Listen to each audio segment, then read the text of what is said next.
Bonsoir à tous et merci de nous retrouver pour votre programme culturel Kiosque sur Saint-Quentin-en-Yvelines et ses environs. Tout de suite, le sommaire de ce mercredi 9 décembre.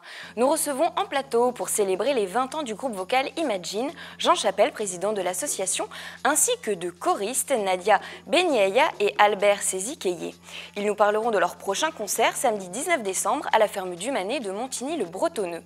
Nous rejoindrons aussi en plateau dans quelques instants le duo Generation, formé de Théophile Chalamont et Augustin Herreman pour évoquer le concert spécial reggae samedi soir à la batterie de Guyancourt.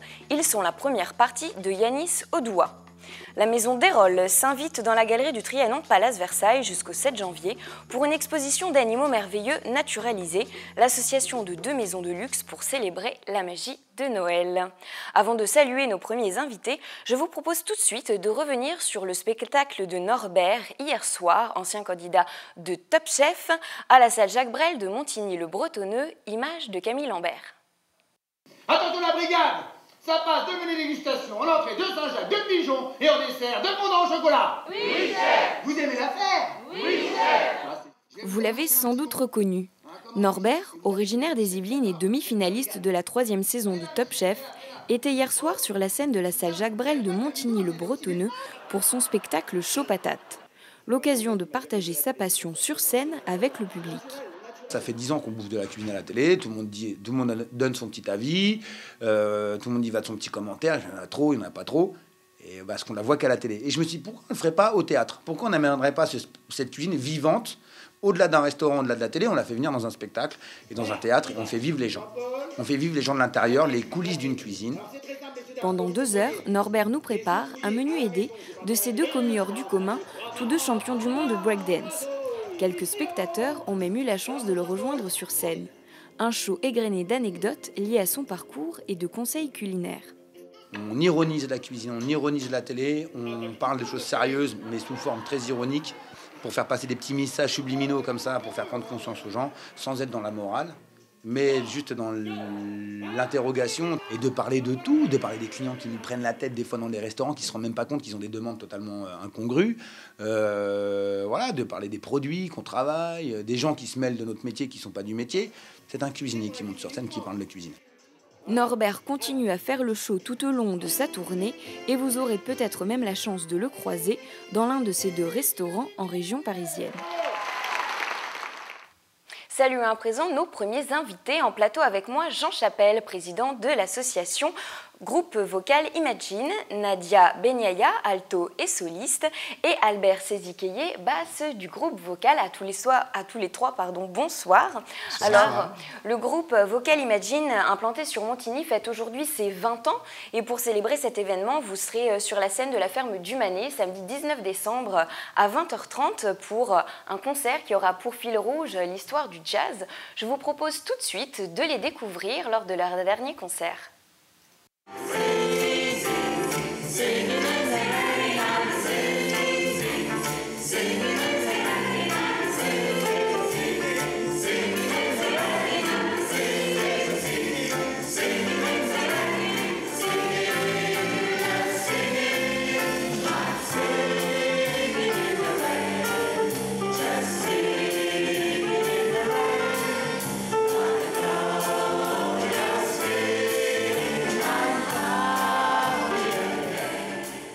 Jean Chapelle, je le disais, vous êtes actuellement le président de l'association. Un mot peut-être pour présenter ce groupe vocal? Alors nous sommes un groupe vocal qui chantons du jazz, donc jazz anglo-saxon, jazz français, jazz latino et du gospel aussi.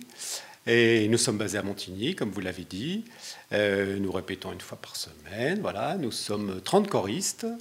Et quand on se produit en concert plusieurs fois par an, soit des concerts qu'on produit nous-mêmes, à Montigny bien sûr, et puis dans les villes alentours, soit aussi pour des œuvres caritatives.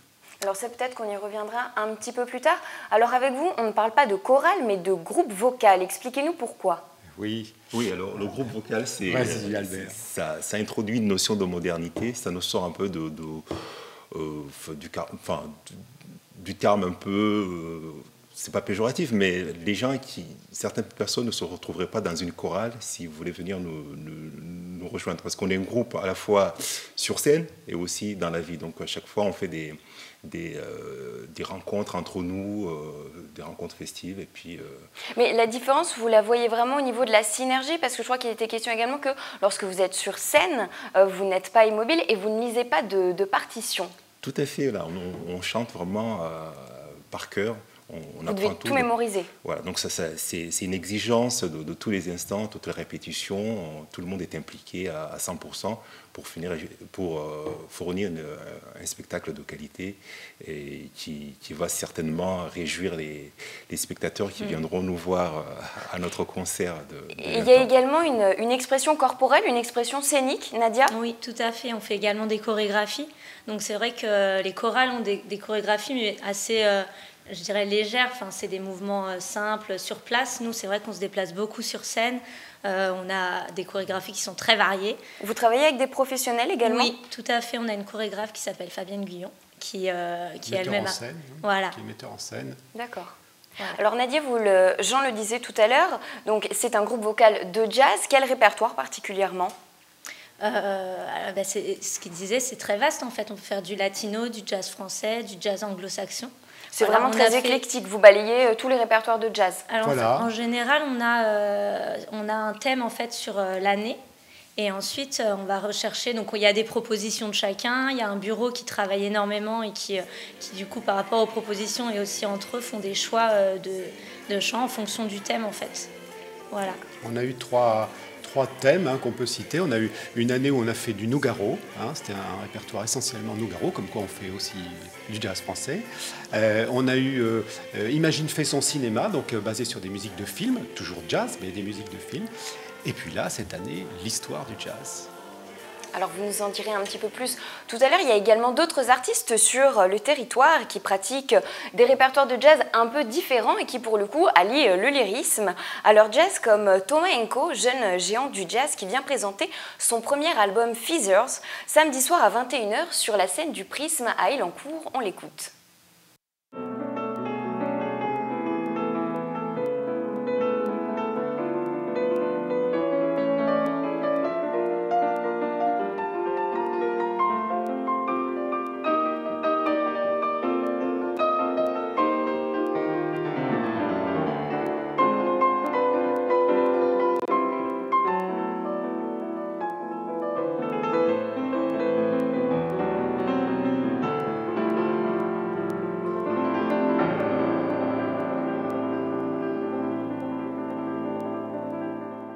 Nadia, c'est un style de jazz auquel vous êtes sensible?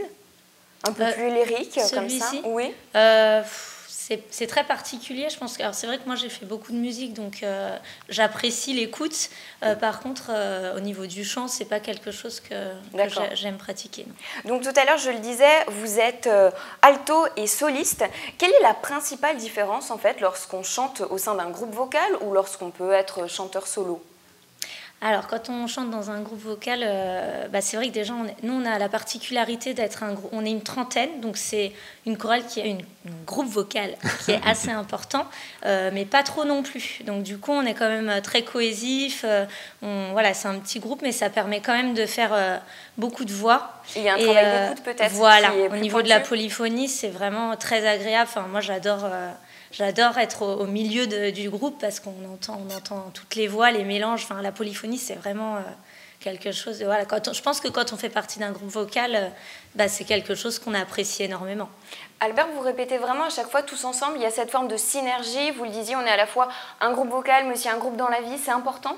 Ah oui, c'est très important parce que ça se voit tout de suite quand on se rencontre à l'extérieur, qu'on fait des fêtes entre nous. D'ailleurs, c'est des moments extraordinaires pour faire du chant, pour chanter entre nous.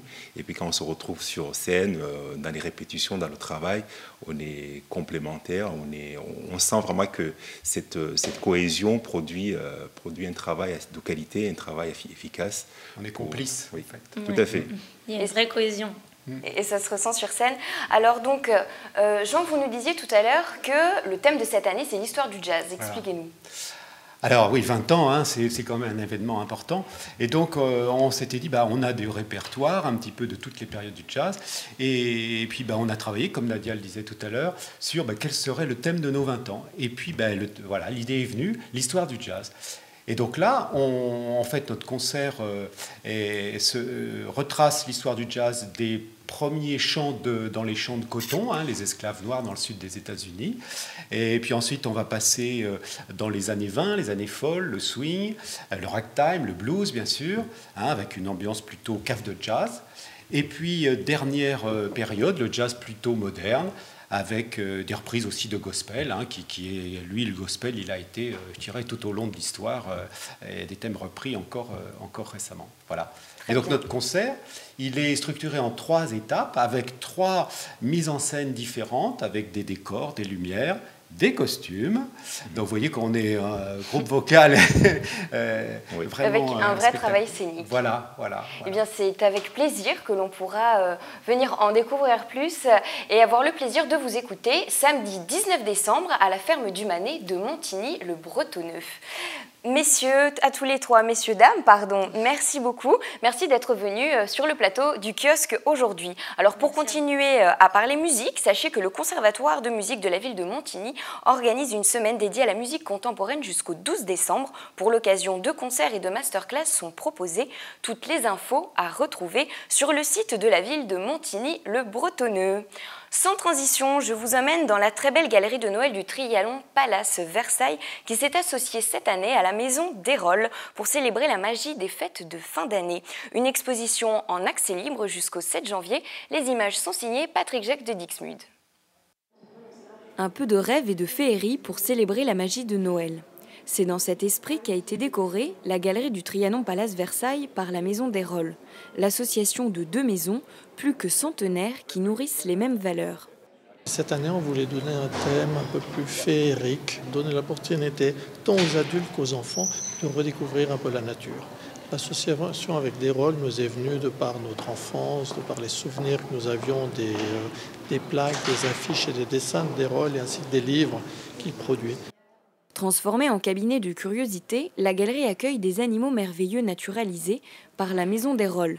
Papillons multicolores, pans bleus, oies, renards, zèbres et ours blancs. Des animaux tous décédés de mort naturelle en zoo. Une façon de donner une deuxième vie et de porter à la connaissance du public des animaux qui peut-être un jour disparaîtront comme les ours polaires.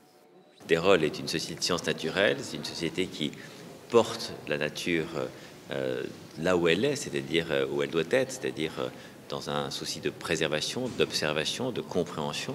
Et tout l'esprit de cette exposition, c'est de montrer que dans la sublime beauté, il y a en même temps une très très grande fragilité. Cette fragilité de la nature, il faut essayer justement de l'intégrer dans notre conscience pour être des acteurs de cette préservation. Cette exposition éphémère est en accès libre jusqu'au 7 janvier. L'occasion de découvrir un univers chimérique dans un très bel endroit. Et nous poursuivons cette émission avec le duo Generation qui vient de nous rejoindre en plateau. Alors bonsoir à Augustin Herremann et Théophile Chalamont. Bonsoir. Vous serez sur la scène de la batterie à Guyancourt samedi soir pour un concert spécial reggae. Augustin, vous faites partie donc de avec Théophile de cette nouvelle génération de reggae jamaïcain, un peu raga qui vient rafraîchir l'univers reggae. À quoi est dû ce vent nouveau dans l'univers du reggae ? C'est une bonne question. Je pense que les gens commencent à écouter beaucoup de musiques qui sont un peu différentes de ce qu'on peut nous proposer dans les médias. Et je pense que le reggae, c'est une musique qui plaît à de plus en plus de gens. Et que, ouais, je pense. Et à votre avis, Théophile, pourquoi est-ce que le reggae est si peu médiatisé en France ? C'est vrai que par rapport au rock, par rapport au rap, on en parle moins ? Alors, il est peu médiatisé parce que c'est, je pense, dans les valeurs aussi du reggae, d'être un peu underground, d'être spirituel, c'est une musique qui vient aussi du ghetto à la base, donc voilà, c'est peut-être normal. Qui peut-être un peu moins commercial. Exactement. Voilà. Ouais. Augustin, également, vous soulignez que les textes sont peut-être un peu plus revendicatifs. Ouais, donc à ce titre, c'est l'essence du reggae, je pense. C'est une musique qui est protestatrice au début. Je pense que c'est vraiment quelque chose qui revendique, vu que, comme l'a dit Théo, à la base, ça vient du ghetto de la Jamaïque. C'est des textes assez puissants, ouais, à la base. Ouais. Alors je propose tout de suite qu'on vous découvre sur scène. You push up on a lighter with lighters. Them a call we original ganja fighters. And we love on it about it about. Yes, no man can get it down, get it down. Push up on the lighter. Your daddy know it's not a writer. And the whole of them a sing this a loud. True vibes will bring for the cold. Cause the ganja we feel burn in every country. Coming from Netherlands and over the seas. Burn it in a chalwa and whole a medi. Nothing as sweet as the taste of the sense.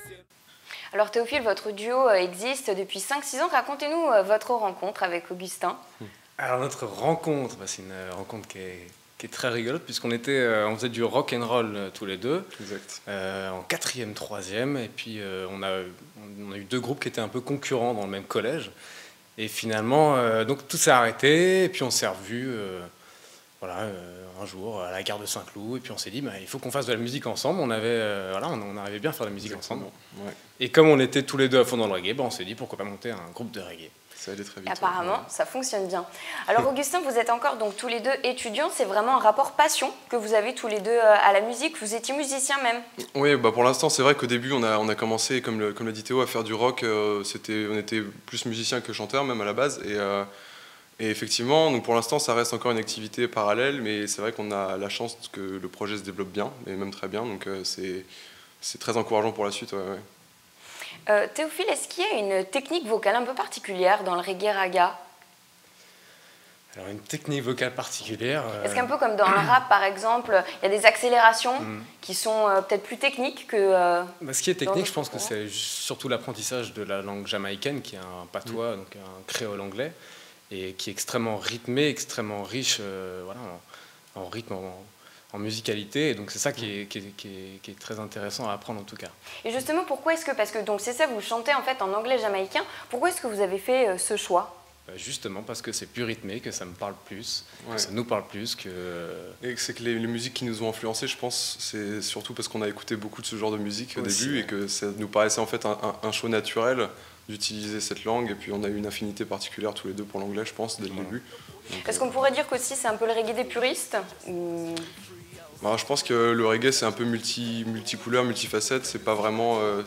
Oui, en soi si, parce que le reggae vient de Jamaïque et que voilà, c'est la plus grande scène s'est développée là-bas, et que si, oui, en un sens je pense qu'on peut dire que c'est la musique des puristes. Oui. Alors d'autres artistes géants le pratiquent un peu différemment, ils préfèrent un reggae un peu plus traditionnel, comme Yanis Odoua, donc vous ferez sa première partie, on y reviendra tout à l'heure, qui chante en français depuis 20 ans, on l'écoute. Tes intentions sont clean, c'est le bienvenu, installe-toi. Regarde bien qu'il n'y ait pas de combine, les loups sont partout à la fois. J'aimerais voir flotter dans les airs le chapeau rouge en vert, que le conquering lion fasse partie de l'atmosphère, de la joie, de la bonne humeur, pour mes sœurs et mes frères. Maximum de vibes positives, on laisse place au bonheur.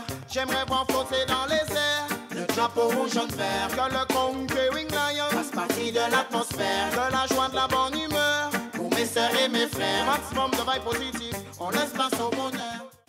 Augustin, qu'est-ce que ça fait d'être la première partie comme ça de Yanis Odoua qui pratique la scène depuis 20 ans? Ouais, c'est un grand honneur, c'est sûr. On a eu une très belle saison de concerts là.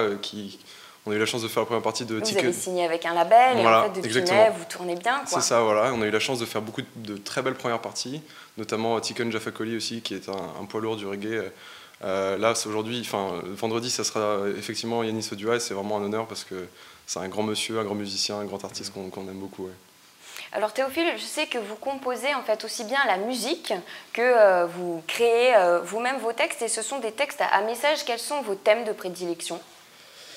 Alors, notre thème de prédilection, c'est vrai qu'on n'en a pas vraiment. Après, on s'est appelé Generation parce que donc on fait partie de cette nouvelle génération, qui est une génération qui est assez consciente, qui est consciente des problèmes qu'il y a dans le monde, qui est assez relativement éduquée, donc qui a plein d'armes en fait pour pouvoir vraiment s'approprier le monde. Et donc nos thèmes préférés, je vais peut-être parler pour moi, ça va être l'espoir, la tolérance, la tolérance, et l'envie d'agir. Voilà, des messages d'encouragement pour notre jeunesse en qui on croit énormément, quoi. Vous serez donc sur la scène de la batterie samedi soir en première partie de Yanis Audoua. Et je sais également que vous travaillez sur votre premier album qui sortira peut-être l'été prochain. En tout cas, on l'attend. Merci à votre duo Generation d'avoir été avec nous en plateau ce soir. Et on continue avec une autre résidence artistique, celle de la compagnie de la Cordonnerie au Théâtre de Saint-Quentin en Yvelines pour préparer et ajuster les derniers détails de son ciné-spectacle Blanche-Neige ou la chute du mur de Berlin, image de Jérémy Quesada. Blanche-Neige revisitée. Les artistes de la Cordonnerie nous proposent une version moderne de ce célèbre conte au Théâtre de Saint-Quentin en Yvelines en l'imbriquant à l'événement historique de la chute du mur de Berlin. Avec poésie et humour, ils nous parlent des murs qui s'érigent entre les êtres. On avait très envie de se dire, tiens, aujourd'hui, en 2015, de comment encore les petites filles aujourd'hui regardent Blanche-Neige, on leur lit Blanche-Neige, et leur expliquer autrement, d'essayer de se dire, mais non, la femme âgée, qui a une quarantaine d'années, qui est en train de vieillir, n'est pas forcément jalouse de sa belle-fille. Et ce qui nous intéressait aussi, c'était aussi comment un événement historique, tel que la chute du mur, peut déterminer la vie des gens aussi. Comment est-ce qu'on est influencés les uns les autres par des choses importantes. On peut prendre des décisions parce que tout à coup c'est un électrochoc. Un spectacle original qui mêle plusieurs arts, celui du cinéma, du théâtre, de la musique et du bruitage. Un film muet est d'abord réalisé en amont et la bande-son est réalisée en direct sur scène par les deux metteurs en scène, à la fois comédiens et bruiteurs, et par deux musiciens. Un concept signature de la compagnie de la Cordonnerie. C'est un peu la confrontation entre quelque chose qui est définitif, fini, le film, immuable, qui ne bouge pas, et puis la fragilité et l'invention obligatoire d'un live avec 4 personnes qui doivent refaire toute la bande-son d'un film. Et l'idée, c'est vraiment de créer aussi un décalage entre l'objet filmé et l'objet scénique, et donc c'est très intéressant de nous retrouver à la fois à l'écran et sur le plateau. Presque une semaine de représentation pour ce spectacle au Théâtre de Saint-Quentin en Yvelines. Et si vous souhaitez vous initier à l'art du bruitage, un atelier est proposé samedi au théâtre par les artistes de la compagnie. Et maintenant du ciné-spectacle, je vous emmène dans les salles de vos cinémas pour votre rubrique cinéphile de la semaine. Quels sont vos avis sur les nouveautés? Au micro de Jérémy Quesada. C'est un super film d'aventure. C'est l'histoire réelle de Moby Dick qu'on apprend. Voilà. Je ne peux pas raconter la trame, mais c'est un super film et il y a beaucoup d'humanité dans ce film. En fait, c'est un beau grand film d'aventure à l'ancienne, je dirais, avec de grands sentiments, des effets spéciaux pas trop marqués, ce qui est appréciable de nos jours, parce qu'on en prend plein les yeux d'habitude. Et franchement, c'est vraiment un film, peut-être pas tout public, parce que pour les enfants, c'est un peu violent, mais vraiment une bonne surprise. Ce film est touchant et une sorte de spiritualité qui envahit un peu toute l'histoire. Le louche, c'est vraiment quelqu'un dans le cinéma à part. Et je peux pas dire, il n'y a aucun de ces films qui m'a déplu. Vraiment, c'est vraiment super. J'ai adoré le fond de l'histoire, l'interprétation forcément. Voilà, la musique, tout. Cette semaine, c'est Luc Bocan du Ciné-7 d'Elancourt qui vous donne son avis et son coup de cœur de professionnel. Le coup de cœur du Ciné-7 cette semaine, c'est le dernier film des frères Larieux, Arnaud et Jean-Marie, personnellement grand fan depuis longtemps, qui s'appelle 21 nuits avec Paty, donc avec une très belle distribution, Isabelle Carré, André Dussolier, et puis la magnifique, somptueuse, extraordinaire Karine Viard, qui tourne beaucoup en ce moment. Donc c'est une histoire, encore une fois, complètement abracadabrante, on va dire, comme nous l'ont habitué les frères Larieux. C'est l'histoire d'une femme de 40 ans qui revient dans un village des Pyrénées, évidemment, puisque les frères Larieux ne cessent de mettre en scène les Pyrénées et leur amour des Pyrénées dans chacun de leurs films, pour enterrer sa mère, qui était une femme, une avocate volage, avec laquelle elle avait pris ses distances, on va dire. Elle va rencontrer tout un tas de personnages truculents, extraordinaires, d'André Dussolier à Karine Viard, qui joue le rôle d'une villageoise énamourée de tous les hommes du coin. On va aller de fête de village en fête de village, et puis finalement le corps de la mère va disparaître. J'en dis pas plus. Voilà, donc c'est un film un peu foutraque, très original comme d'habitude. C'est du cinéma français avec un ton très particulier. Donc après, par exemple, Peindre ou faire l'amour ou leur dernier film L'amour est un crime parfait, je vous encourage vraiment à venir découvrir le dernier film des frères Larieux, 21 nuits avec Paty. Ça met un petit coup d'air à Amrette. Bam bam. Et avant de se quitter, je vous propose tout de suite quelques dates pour votre agenda culturel. Vendredi soir 20h30, rendez-vous à la salle Jacques Brel de Montigny-le-Bretonneux pour une soirée de l'humour avec Laura Lone et Ahmed Silla. Tout de suite, un extrait. La prochaine fois qu'un grand producteur te propose de coucher avec lui, j'espère que tu auras l'intelligence d'accepter. Oui, il était très énervé, il a dit le showbiz, c'est comme les toboggans à la piscine. On avance plus vite quand on se couche, même si parfois ça fait mal au cul. Le fil de l'aspirateur, bam. Et comment il est long le fil de l'aspirateur. Non, ce soir on est en famille. On va pas se mentir. À 21 ans, j'ai donc pris une décision de bonhomme. J'ai fugué de chez moi. Paris. Vendredi et samedi 20h30 au théâtre de Saint-Quentin en Yvelines, retrouvez Bells Are Ringing pour vous faire vibrer au rythme d'un standard téléphonique new-yorkais, une comédie musicale made in Broadway. Samedi et dimanche à la Meurice de Trappes, retrouvez la famille Morales pour leur spectacle Ingino Veritas, une nouvelle création entre cirque et théâtre avec équilibristes, jongleurs, magie et poésie. Fin du kiosque pour ce soir, émission à voir et à revoir sur notre site internet. Merci de nous avoir suivis. Je vous souhaite une excellente soirée.